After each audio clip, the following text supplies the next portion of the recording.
Hello, Sharon. How are you?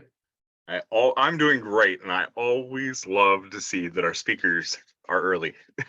Well, I was on here checking everything out. I always check it on my end, but then you never know if it's going to 100% work, That's true. That's true. on the other end. So, I've had more times than I'd like to think about where Zoom has decided to update or something like that. Right as you're trying to log on.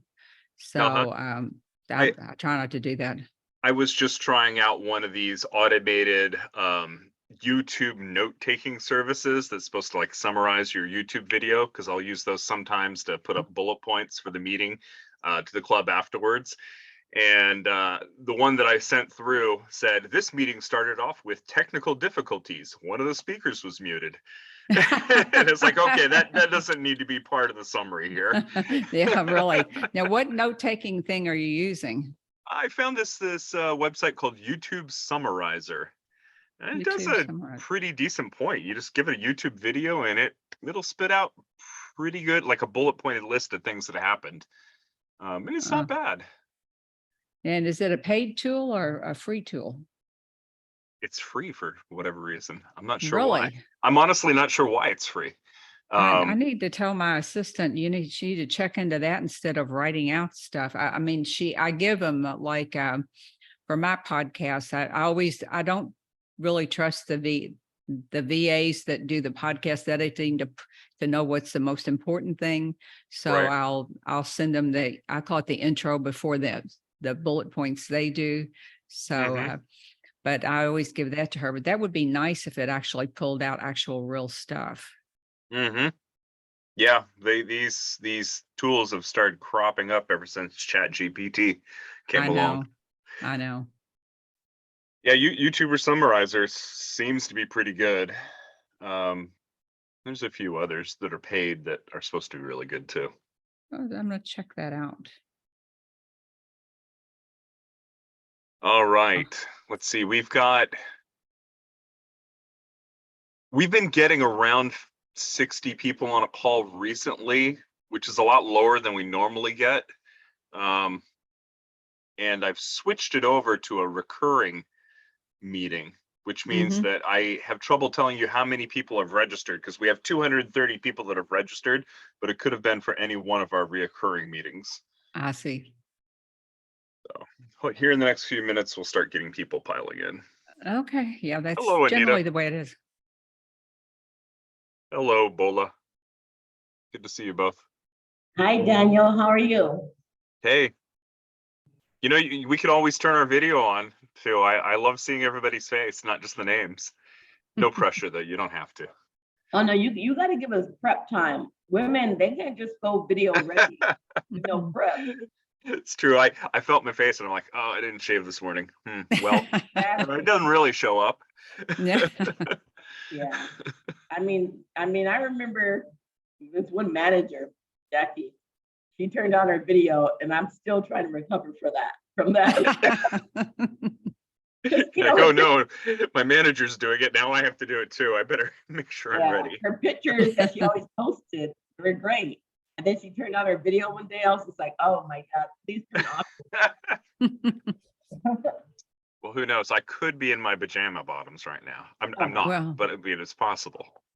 you could be though. I That's have, kind of a thing with Zoom. yeah, I have done meetings like that. Yes. Hi, Sharon. How are you? I'm good, Anita. How are you? I'm great. Friday. It Retired. is. Happy.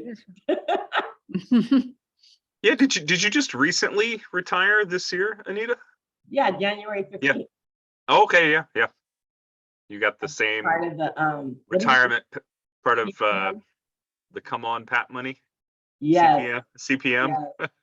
Didn't actually stand. It was there was a favorable retirement package that was put out to Intel to reduce the numbers. And then people who were still a couple years away from that, we got laid off. Oh my gosh, are you kidding? Yep, that's okay though. I think it's a good thing. Your package I'm is ready. the same, I'm ready. right? What's that? your package was still the same, right? No, it was different in some ways. I'm not sure of all the details because I didn't really look through one of the other retirees detail packages, but I do know in talking to some other friends that there were different points. Okay.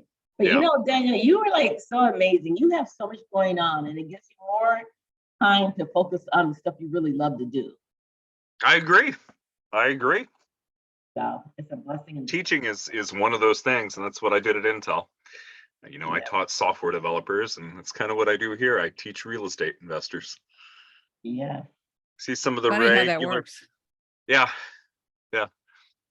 All right, it's noon. We should start seeing people roll in. Hello, Glenn. Hello, Tarek. Hello, Ryan, Mahesh. Hello. How's it going?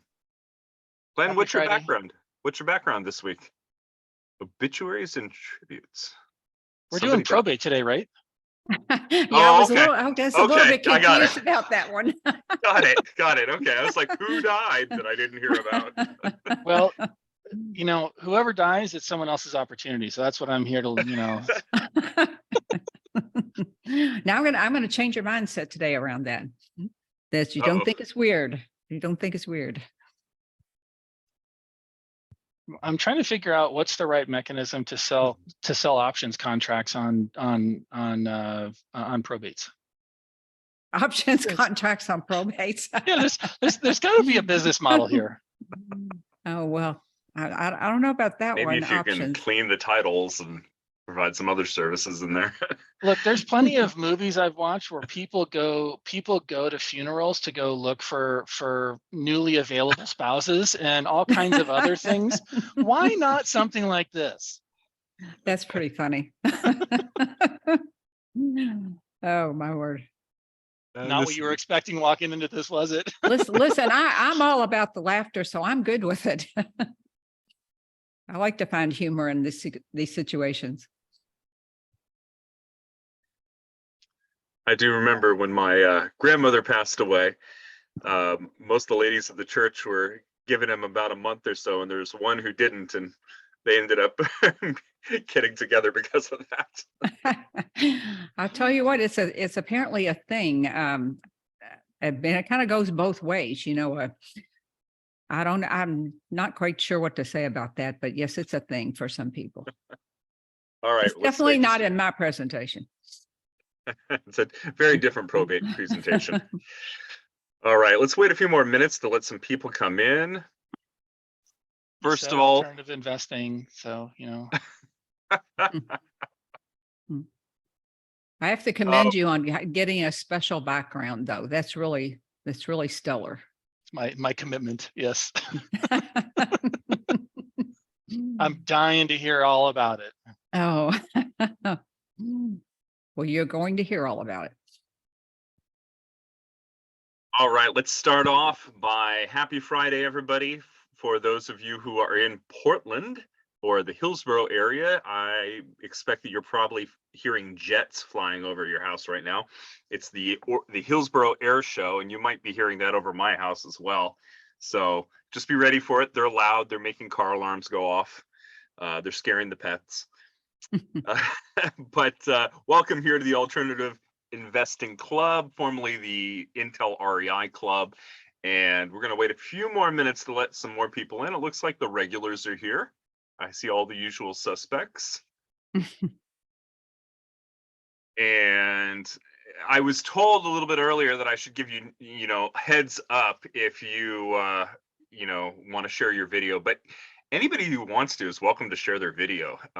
It's great just to see other people there. I do too many Zoom calls personally, and it's just nice to see other people's faces. So if you have the inclination, feel free to show your video. Of course, no pressure. We would love that. You don't have to, though. Otherwise, I'm going to be talking just to Glenn and Daniel. I can which change is my perfectly background fine. Put a crypt in the background. Okay, there's Doug. He's got all brave. There we go. Good job, Doug. And Karthik. Hello, Yes. Karthik. Turn your cameras on, guys. All right, we're gonna kick this off, and boy, our attendance is really dropping. I would love to know from you guys why you think that might be. And I'm gonna start emphasizing this as well. You know, this is a free event we do every Friday. If you love this event, if you want it to continue to grow strong, invite a friend. You know, go out there, find somebody. There are lots of people that enjoy talking real estate and passive investments.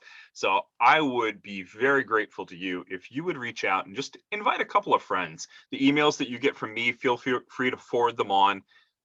Let's grow our numbers a little bit. Last year we were doing around 150 a call, and then since leaving Intel, it's definitely shrinking. So help us grow the club and keep it healthy. Next week, you're going to be getting a new web page as well, or a new club web page. So it's completely revamped. It's a lot prettier. It's got some interactive features, and we're going to be rolling out a chat room as well so that you guys can get online and just talk amongst yourselves. You know, talk about deals that you're evaluating or ask the community for help. I want it to be more community oriented. So we're going to be launching that as well. And with those two announcements out of the way, does anybody in the club have an announcement they want to make before we get started?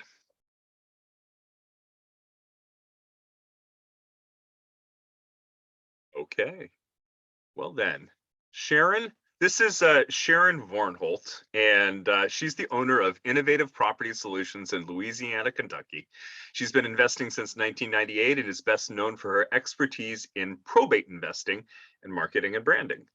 Sharon's the creator of the Louisville Gals Real Estate blog and is the host of the popular podcast, Let's Talk Real Estate Investing. Sharon, welcome to the group here. Well, thank you, Daniel. Do I have permission to share my screen here and find my slides? Is that all set up? Yeah, you should. You should. Oh, okay. The problem's going to be finding the slides on here, as always. Let's see here. Give me a second here. And if you need me to show them, I know you sent them to me. You were actually one of the earliest senders that I've had in a while, so I have to go back and find it. Well, I got a little freaked out there when you said 1 week, and I'm thinking, oh, wait a minute, 1 week? I'm behind the curve already. So thanks for having me today. I'm excited to be here. I've been doing this a long time. I did start investing in 1998, which kind of dates me just a bit, maybe. But along the way, I had another business, and I had a home inspection company. So I invested part-time for about 10 years. And then in 2008, when I went full-time, that was the time when I discovered probate investing. And I have focused on off-market deals the whole time, that I've been an investor. But once I found probates, I realized really what a golden opportunity it was to have these off-market deals. And that's what I want to talk about today. I want to talk about working off-market deals and why I like those so much compared to deals on the MLS. I'm going to tell you why I think this is the best time of all times to work in probate investing. It's something to do with an event called the Silver Tsunami. And we'll learn about the probate process, how to market to these folks, and just do an overview. So I wanted to be mindful of your time, and we'll just get started here. So as you know, as investors, the two biggest challenges that we all face are finding deals and funding the deals. And today we're going to talk about finding the deals. Now, off-market properties, as you know, are properties that are not listed on the MLS. A common misconception that people have that I only realized recently was that they think off-market properties are properties that have expired on the MLS, when that's not the case. These properties, by and large, have not been on the MLS. And with probates, you're getting them once the probate is open, which we'll talk about. So they're sourced locally, which is the case with probates. You're always going to find those leads in your own area, mostly. Like code violations and some of the other ones. And because they require a little bit of work, that makes it, I'll say better for you, because people are not often going to do the work that it takes to get the leads. You have to figure out in your own area where to get the leads.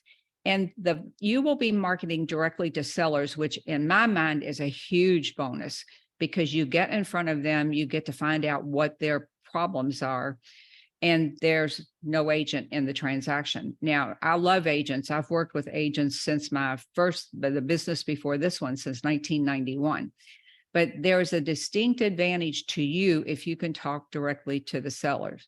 But there is just so much less competition for off-market deals. Now, you know this, I know you know that consistent deal flow is determined by your marketing and branding. So if you don't have enough leads coming in the door, it's almost always due to your lack of marketing. Now, I recommend that you have 3 to 5 ways to find deals, and they can be different from person to person.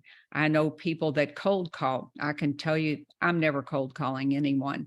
They've set up systems behind the scene to cold call people. They might drive for dollars, whatever that looks like for you. But the ones that I like, hands down, and for off-market deals, the number one way to reach these people is through direct mail marketing.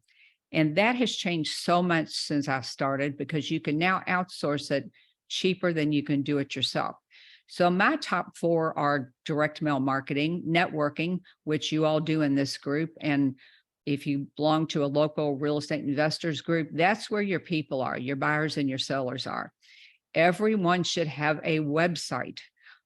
This is 20, look at the year 2023. You should have a website of some sort.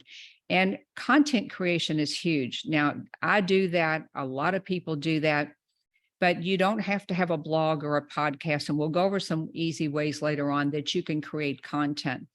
But I want you to remember that you cannot be the best kept secret in town and think you're going to have people bringing you leads bringing you deals. You have to put yourself out there. And sometimes it's hard to do that in the beginning. But, the value here is in who knows you. It's not so much in who you know as in who knows about you when they have a deal they want to sell. So as I said, I love probates because there's so much less competition. And over the years, they have been some of the most lucrative deals that I've ever done. Once we go through the probate process, you'll see that in almost every case, the property in the probate is going to be sold. And these people, they don't want the property. They just want to cash out. They want to get the estate closed. And once you realize that you provide a valuable service to them, and you couple that with the fact that you will literally never run out of leads, there is just no other niche in real estate investing, in real estate, that provides this type of value. So why are these folks so motivated? Well, as I said, they've either inherited a house they don't want, or it's part of an estate and they don't want to deal with it. They just want the cash that's sitting in the house. And if they stand to inherit money from the estate, then they want to move that estate along. They want to get the property sold so that they can get what's coming to them. There's also the thing that they have to do with the upkeep of the property. They have to pay the taxes and insurance. Sometimes there's even a mortgage or a home equity line of credit on the property. A lot of older folks take out a home equity line of credit. So there may be some type of a payment due, and there may or may not be money in the estate to take care of these things. A lot of people die without a lot of resources. So when the people that stand to inherit have to settle this estate, they don't necessarily have the money to keep up 2 households. Now, I mentioned this before, and I'm going to give you some quick statistics on this event called the silver tsunami. There's going to be an estimated 20 million, more than 20 million single family homes dumped on the market over the next decade as baby boomers downsize or settle their estates.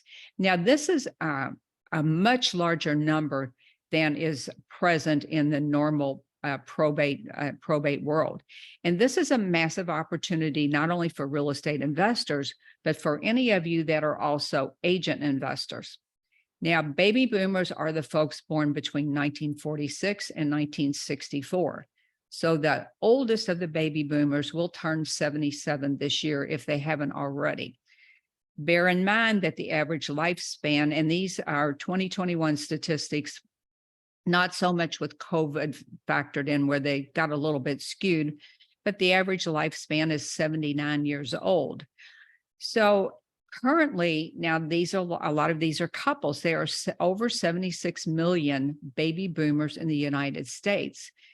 Now, stop and think about that for a minute. This is all going to come to pass over the next 10 to 15 years. So if you are looking to add an endless stream of leads to your business, one where they really want and need your help, then this is the niche to be in. Now, according to Zillow, again, a quarter of the occupied homes are expected to become available in the next 2 decades. So this is a window of time. And the baby boomer generation is the largest demographic of all the generations that currently exist. So here's another interesting statistic, something that has changed with these folks. And that is that between July 2021 and June 2022, they were the largest share of home buyers for the first time since 2012. Now, when we think about people reaching retirement age, 75, so here I am talking about a lot of people are starting businesses when they should be doing retirement age. So they're in their 70s. A lot of them, they're buying more properties, 50s, 60s, 70s. They're not downsizing and thinking about going into nursing homes or assisted living facilities. They're buying another house. So this is really, really something to think about. 39% of all homes sold in that year from July 21 to June 2022, they were sold to baby boomers. So they were buying yet another home at a time you might expect them to just be downsizing. They're actually buying another home. So they're staying in their homes longer. They're not going off to live with children or in other facilities. So just realize when you think about this, that especially for people that are younger at this presentation, you'll never have this large of a demographic where you'll have this much opportunity in your lifetime. If you look in all the other generations, there aren't that many people in each one of those, not like the baby boomers. Now, this is a graphic of how the probate process works. And I'll tell you at the end, you can take a screenshot of this, but I'll tell you how you can get a copy of this free. But this is the broad overview of how probates work. And I will tell you, you guys are in California and you have a little bit different processes out there with appraisals and things, but the broad overview of probate is that someone passes away. That's of course, the beginning. And then the probate is opened. And the probate is filed, the family, they go to court, and one of two things happens. If there's a will that's called testate, in that will, for instance, Daniel, we'll just use Daniel as an example here. Daniel would have appointed the person he trusted with to administer his estate. Most of the time that's a spouse, it might be a child, but it is someone that's trusted. So in this scenario, the person is named. If there is no will, that's called intestate, and then the court approves the next logical person. If there's a spouse or a child, in other words, they have a way of doing this so that it's the hierarchy of who would get appointed. But these two people together, whether you are so if there's a will, that's the executor. If there's no will, that is called the administrator. And those two people jointly are referred to as the personal representative. Now, the personal representative, I will tell you, is the decision maker here. So as we go through this, we're going to talk about the decision maker and why you need to know who you're talking to when you're talking to someone about a property. So someone passes away, the probate is open, and then next, this is where the magic happens. The assets are sold. Now that's any assets, but particularly any real estate in the estate is sold at this point. Now, people mistakenly often think you have to wait till the probate is closed to buy the property, when in fact, it's too late at that time. It's over and done. So you buy it after the estate is opened, and there are things going on in the background with the court and proving wills and things like that. But this is all you need to really understand. This is the point where you can buy the property. Now, once the assets are sold, everything goes into a bank account. You know, there's a tax ID number for the estate and all these other things that the probate attorney takes care of. But the assets are sold. What happens next is the creditors are paid. Now, I want you to look down this list. The heirs still are below everything that has happened here. So they're very motivated to get this process moving. So the creditors are paid. Now, you might say, who are the creditors?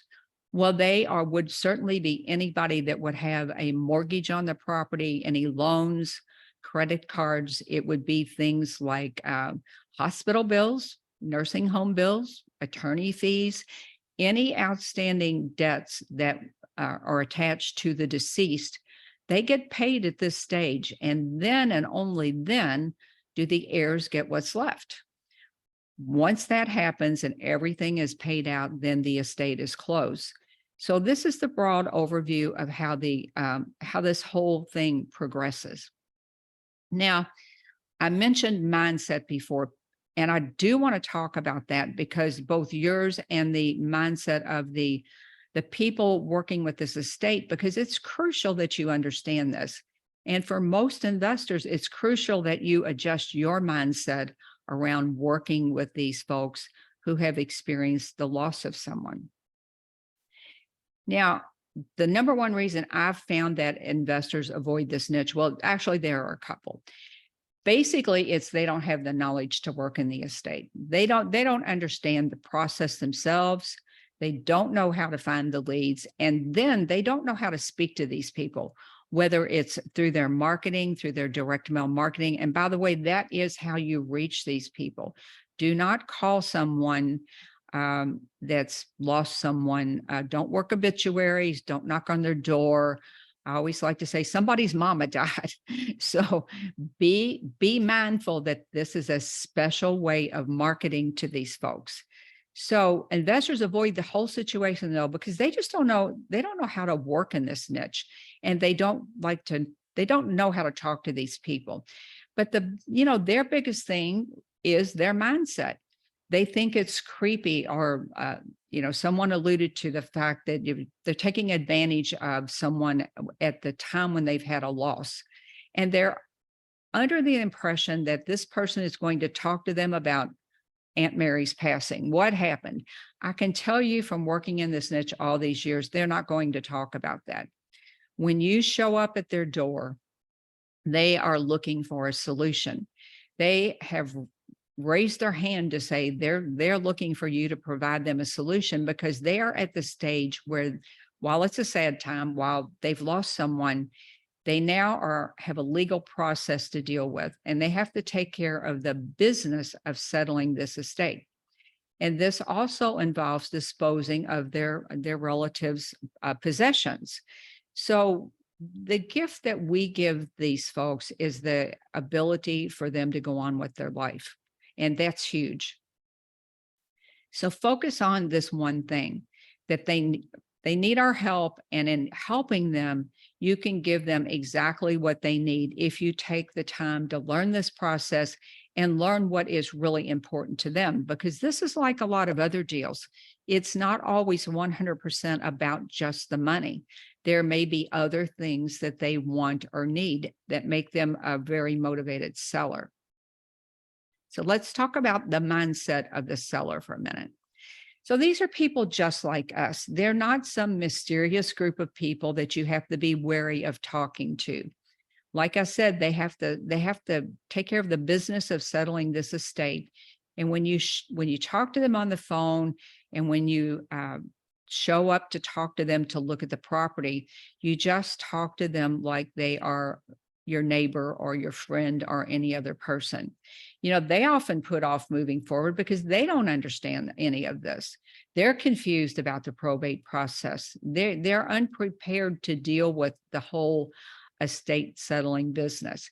And if they, like I mentioned before, if they've got a property here that they have to sell, they are often ill-prepared to put money into it. Even if they have the money, they don't want to update the property to sell it on the MLS.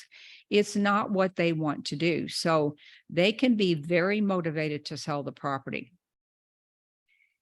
The number one reason these folks haven't sold is because there's so much stuff in the house. And now these folks, they may not be hoarders, but they're very often keepers, I like to call them.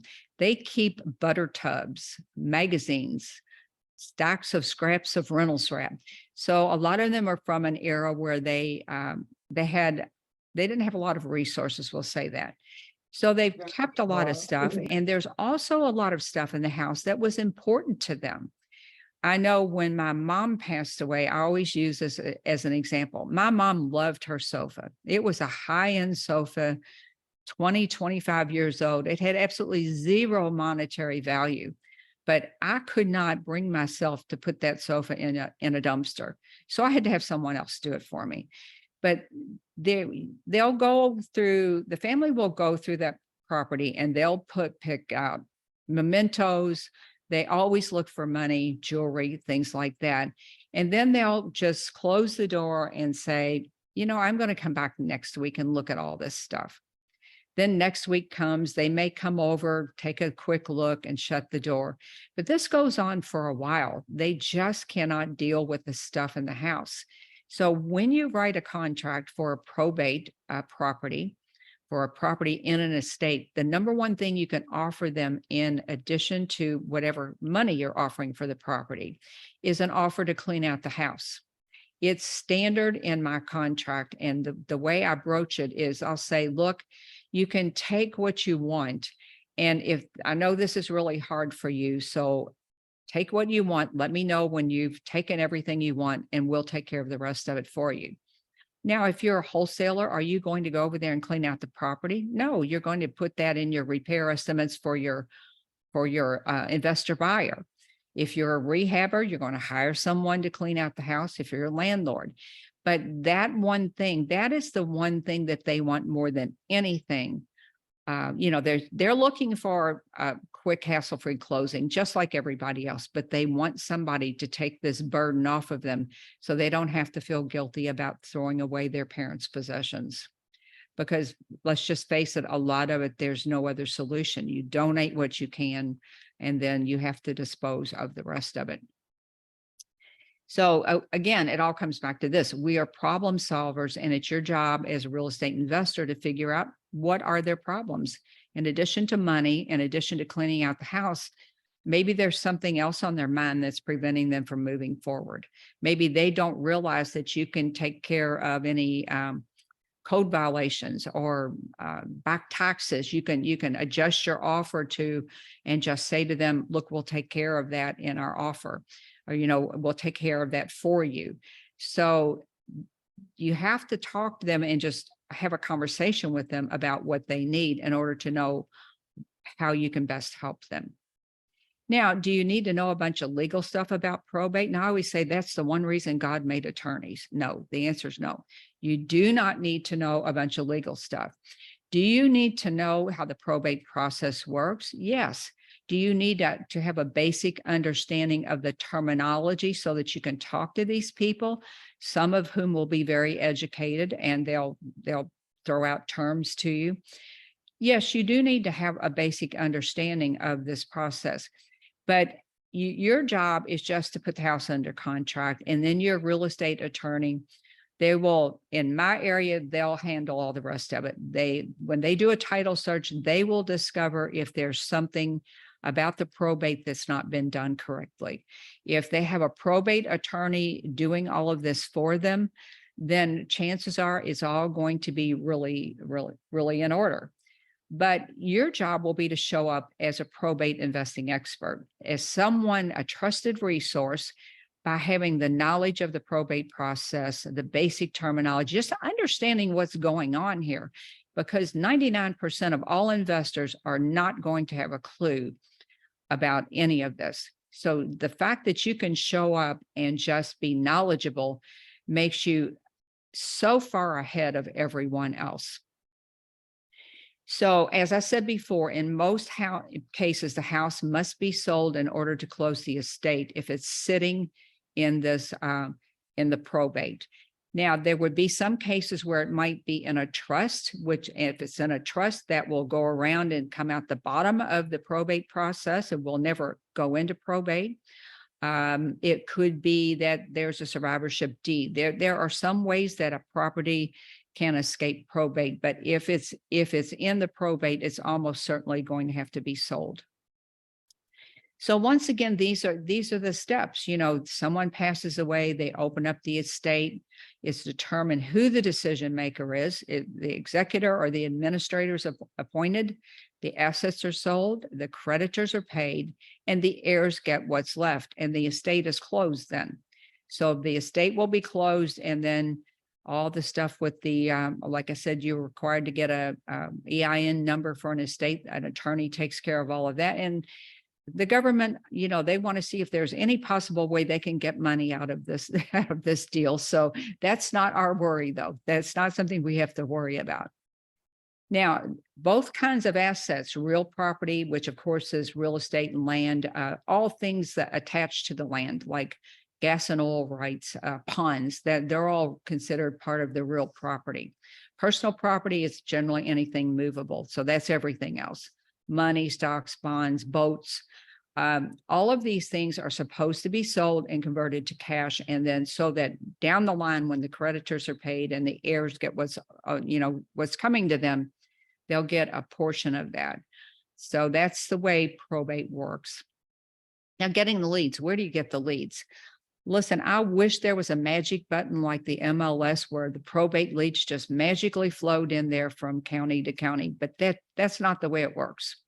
In the US, there are over 3,300 counties, and each one has a different procedure for how you get the leads. And this is where most people throw up their hands and just go, I'm not doing that. But you have to check in your city and your county, and you can just Google probate plus your city, your county, and start to figure it out.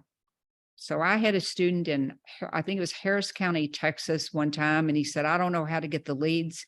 We just Googled Harris County plus probate and a website popped up. Every piece of information was there that you needed. If you're in Cook County, Illinois, Chicago, guess what? They're just all online. They're online in many areas and they're available for free. In my area, Louisville, Kentucky, they are not online, but they are in the newspaper. Every piece of information I need is published on the same Friday of every month. And I know it seems really old school, but if you're the person in New Jersey having to go to the courthouse to get leads, you're grateful they're in the newspaper. So in some areas, Fort Lauderdale, or as progressive as that state is in some ways, Florida, a lot of the people have to go to the courthouse. Now you can dive into purchase leads. I'm not a fan of them if there's another way to get them, because oftentimes what you find is they're actually obituaries. And obituaries, number one, you can't buy the property before the probate is opened and the decision maker is appointed. Before that PR is appointed, the deceased person is deceased and they cannot sell the property. So there's no getting there first. So if someone sends you leads that look like obituaries without addresses for the personal representative, you're not getting a real lead. So be wary of those. Now, there are some companies that provide quality leads, but I encourage everyone to try to get the leads free. There are some websites that can pull the data. If you are in an area where the leads are online, you can often go through a list provider, and that list provider will be able to pull them because they have an open API for that website. That's not the case where I am, but I can't say if it's the case where you are. But if you'll just be the person willing to track down the leads for your county, I can promise you, you'll never look back. Now, when it comes to marketing to probates, I've already told you, please don't call them, don't knock on their door, and don't send them a postcard that says, Aunt Mary passed away, and all the neighbors and the mailman and everybody sees this postcard. So you just need 4 pieces of information to work in the niche of probates. That is the name and address of the deceased. So that the deceased and the property that they own, and then you need the name and address of the executor or the administrator. That is the person that you are going to mail. Now, I did an experiment over a couple of years and I mailed all the heirs, which is very costly. You don't need to do that. You just need to mail the personal representative. And if, for instance, let's say the house is in Louisville, Kentucky, and Daniel is the executor. He's not here where I am, but maybe he has a relative that's here that can show you the house. That's the way it works a lot of times. Somebody else is showing you the property, but they are not the person that can sign the contract. So that's why you want to determine when you send out a mailing and someone calls you, you want to ask the question, are you the personal representative? If they say no, that's okay. You can talk to them. They can tell you about the property and they can show you the property, but they can't sign the contract. So know who you're talking to in this scenario. Yeah, so they are called the decision maker. Now, when it comes to marketing to probates, number one is you're going to get your leads every month and you're going to build a list over time. I actually recommend that if you can, when you find out where to get the leads, that you go back 3 to 6 months and put those leads into, put each month into its own spreadsheet. So you're going to keep your list in a spreadsheet and they're going to be titled like May 2023, April 2023. And the reason you're going to do that is because when it's time for you to scrub your list, you're going to want to jump off of a tall building if you have 1,000 leads in a single spreadsheet. And you're going to need to scrub your list every 4 to 6 months for solds. Now, here's a distinction I want to make. You should have a CRM. There are lots of, I have resources for a great free CRM, a company that I know. If you can email me at the end, and I'll be happy to pass on that information to you. But you're going to keep your list in spreadsheets that would be uploaded to your email or to your direct mail company. And then your leads, your people that actually contact you, they go into the CRM. Now, your mail piece, I'm very particular about this because I know what works. They're used to getting a lot of legal stuff, you know, just regular letter size envelopes. So I'm very particular about this because, like I said, they've lost someone and they don't want tricky marketing like invitation envelopes and things like that. So you want to use a white computer generated mail merge letter. So you're going to say, Dear Mary or Dear Mr. Butler, I'm contacting you about the property in the estate of this person, and the property is located here. They do not respond well to letters that are Dear Executor or Dear Personal Representative. They feel offended, and you can figure that one out. So set this up the right way, because stop and think, if you're doing this for 3 years, you're going to have 36 spreadsheets.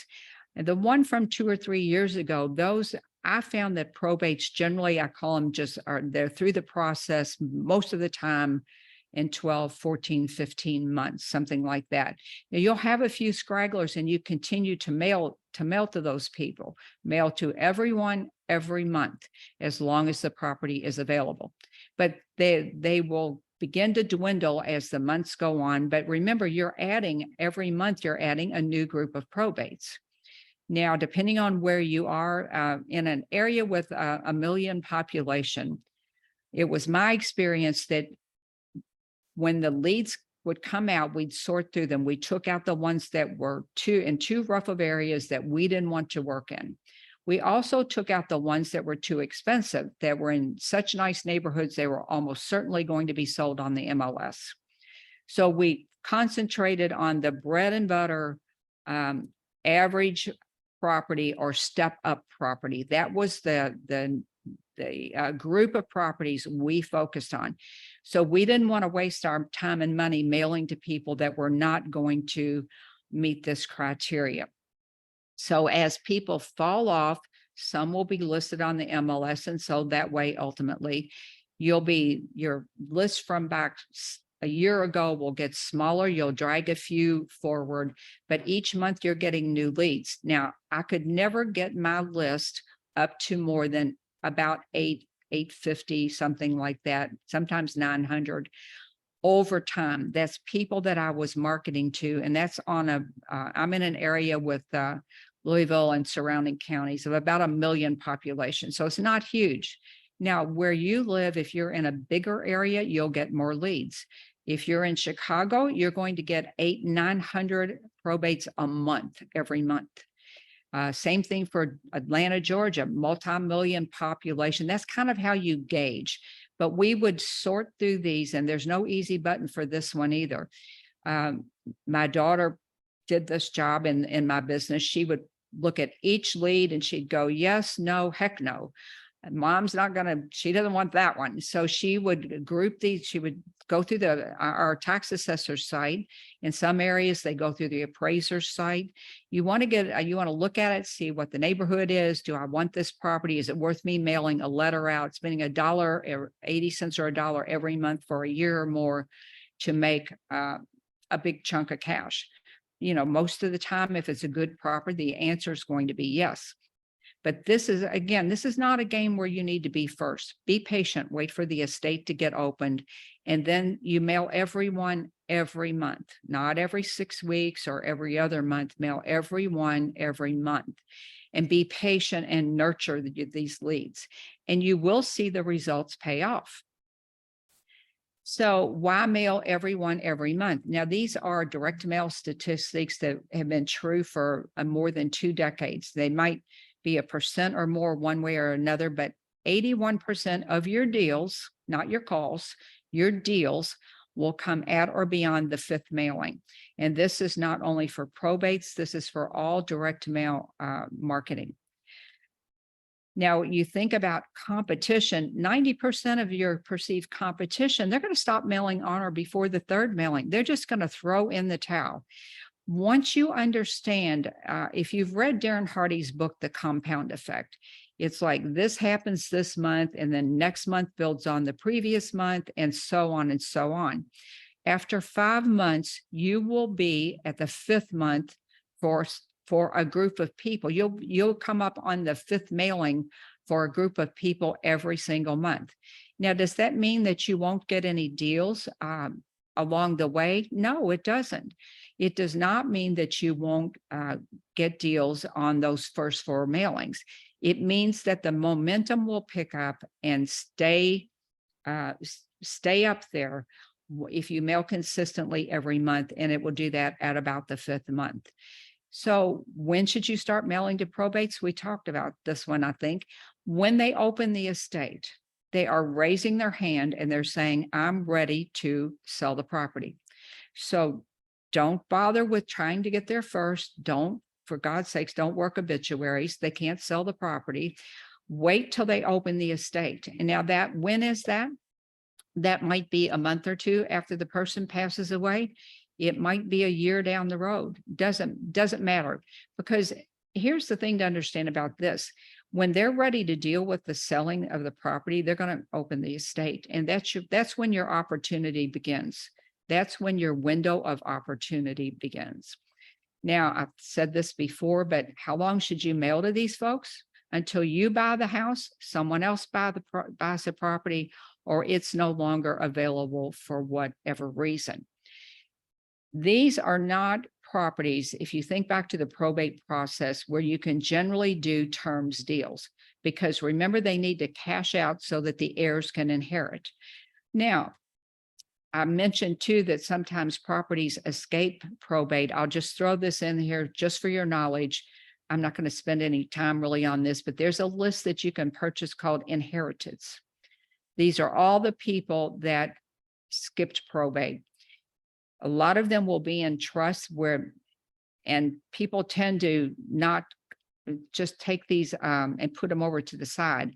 But if your parent, let's say your parent passed away and they put the house in a irrevocable trust, that trust becomes irrevocable on your death, and then it comes out the bottom. It's still in a trust, But does that mean that the person that's the beneficiary of that trust wants the property? No, it doesn't. It's another opportunity for you to buy the property. And oftentimes these people will be willing to do terms deals where you're going to have to, to cash this person out in a normal deal. I hope I'm not confusing you too much here, but we'll have time for questions at the end. So this is something I'm really passionate about, and that's branding. Just to let you Yes. know, also, we're at a 15-minute mark here until the meeting's done. Okay. I think someone's decided to cut the grass out here. So how do you get people to choose you? Well, the secret is to be different. Different is better than better. And that's the thing you need to remember with branding. You need to find a way to be memorable to these people. Marketing is how you get leads, but branding is why they choose you. Understand that you've got to be different. You have to find a way to stand out. Now, the old way of the sellers would respond is they would hear about you through ads, direct mail, or word of mouth. And then based on that, they would decide if they were going to call you. Now, today, there's another step in there.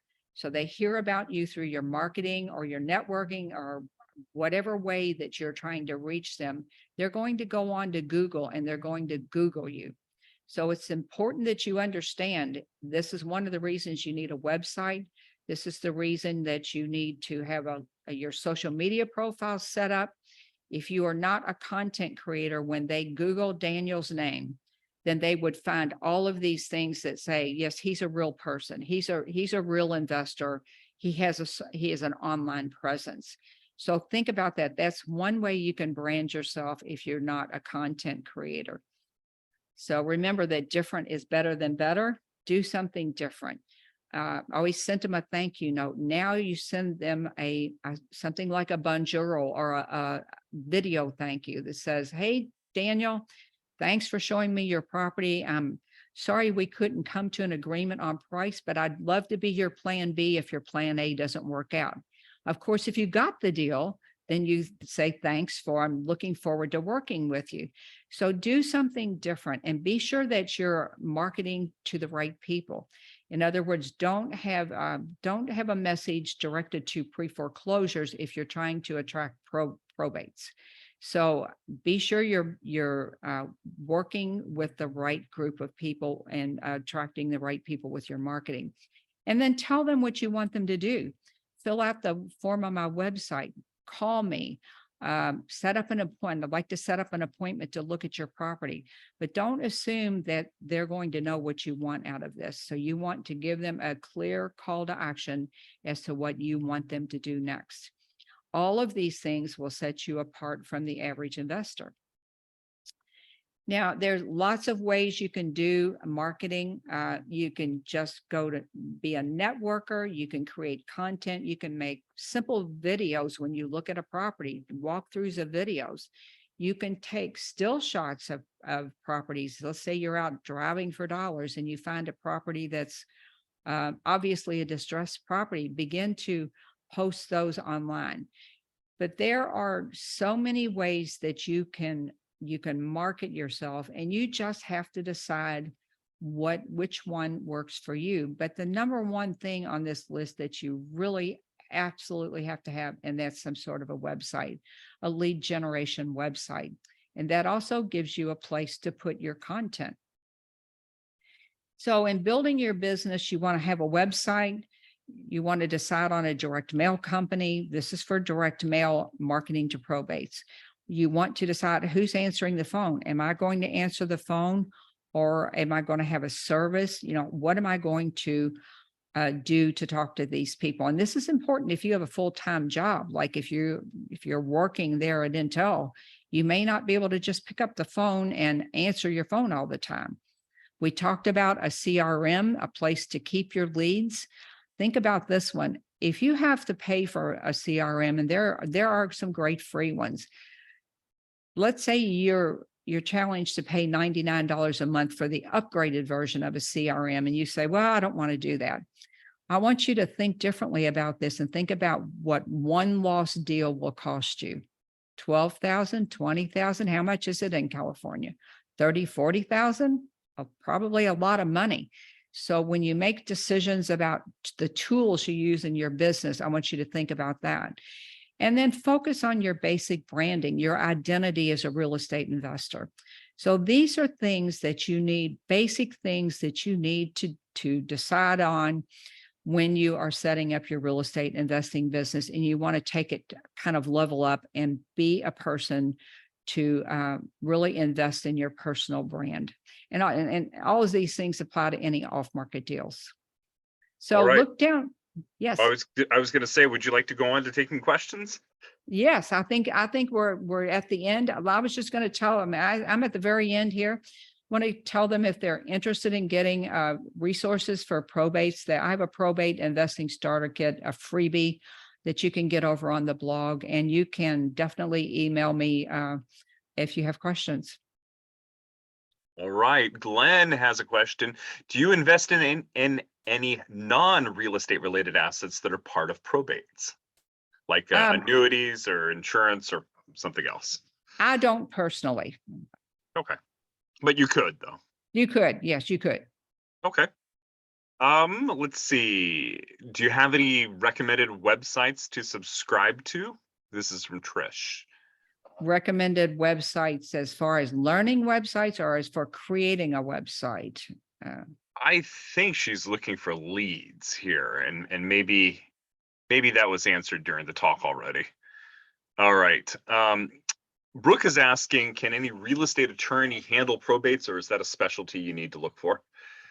Generally, probate attorneys handle probate. Now, my real estate attorney, he always finds and manages to fix any problems like that come up when they do the title search. Things have to be done in a certain order in probate. And very often, if the family has gone to the courthouse to get paperwork to do probate the estate themselves, which you are allowed to do, they sometimes do things out of order, and then you have to start over or do something they've missed.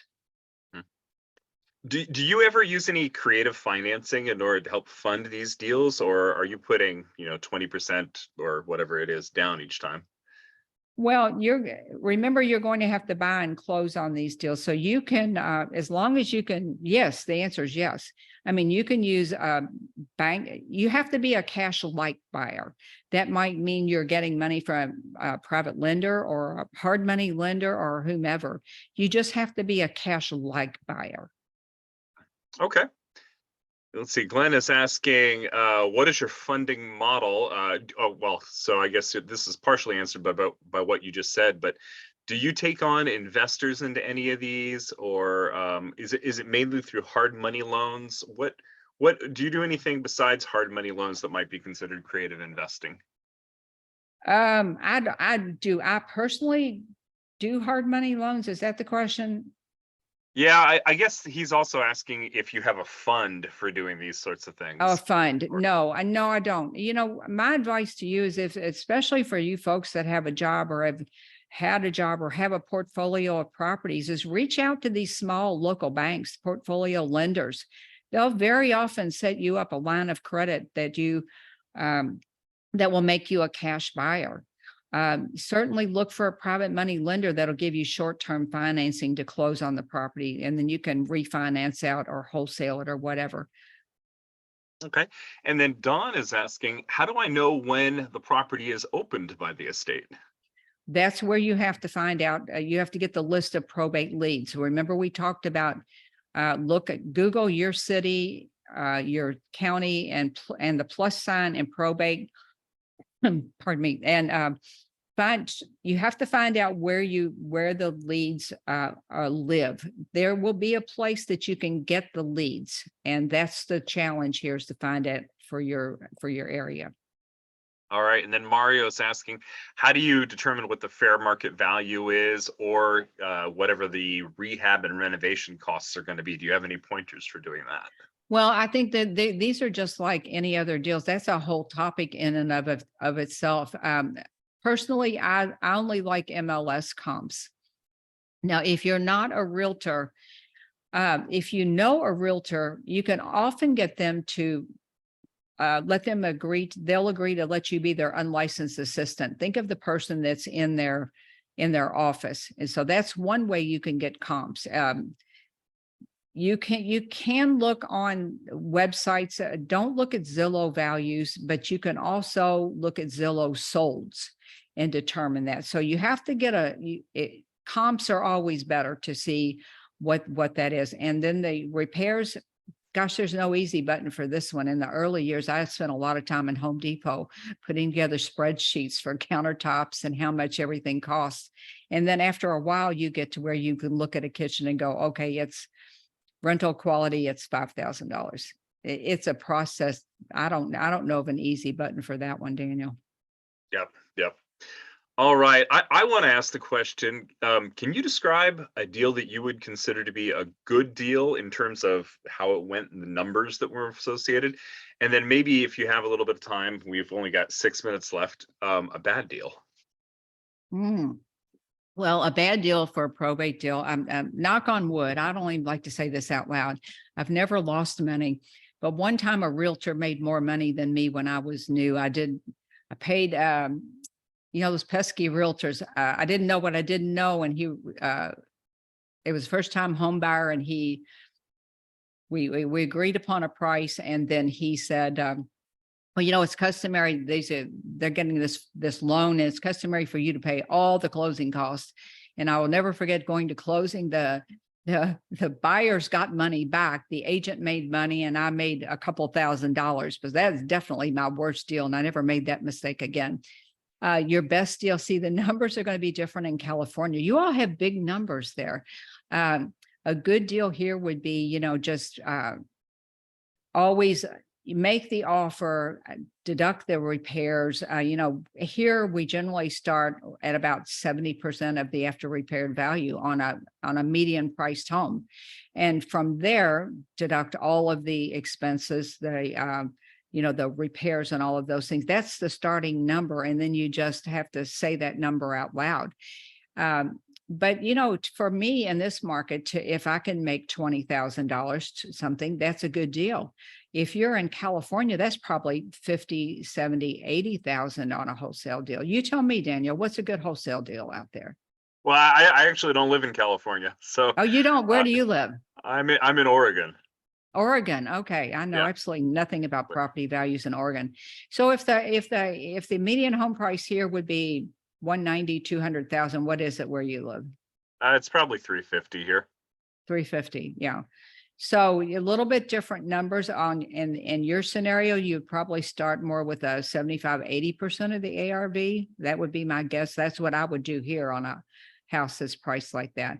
But if you can drive to a house, look at it, put it under contract in Louisville, Kentucky, and make $20,000, I'm happy with that all day long. Heck, if you make one trip out there and make 10, nothing wrong with that. Yep. Dawn is asking, are the typicals all really variable in their profitability, or do you get a consistent number that you usually are able to return? No, it's like any other deal. If you, whether it's a rehab deal or wholesale deal, it's whatever is typical for your area. There is no magic number. This all gets down to how good you are at buying the property. You make money the day you buy the property, and that's by not offering too much. And you know what they always say, Daniel, if you don't shudder a little bit when you make your offer, you just offered too much. Right. All right. Any other questions here for Sharon before we wrap this up? Quiet group, they're typing in the chat. All right. Hey everybody, let's not be quiet anymore. Let's take ourselves off mute, and thanks Sharon for coming in and sharing with us. Thank you, Sharon. Thank you, Sharon. Appreciate your time. Thank you. Well, thank you all so much. I appreciate you having me. It was great fun. Yep. I encourage you all to go check out our website. Everybody, we'll be back next week, same time, Friday at noon. Have a great weekend, everyone. Bye. You too. Bye-bye. You too, bye. Oh, and don't forget to invite somebody to this group here. Go out of your way. Invite somebody this week. Cheers. Will do. Thank you. Thank you. Thank you.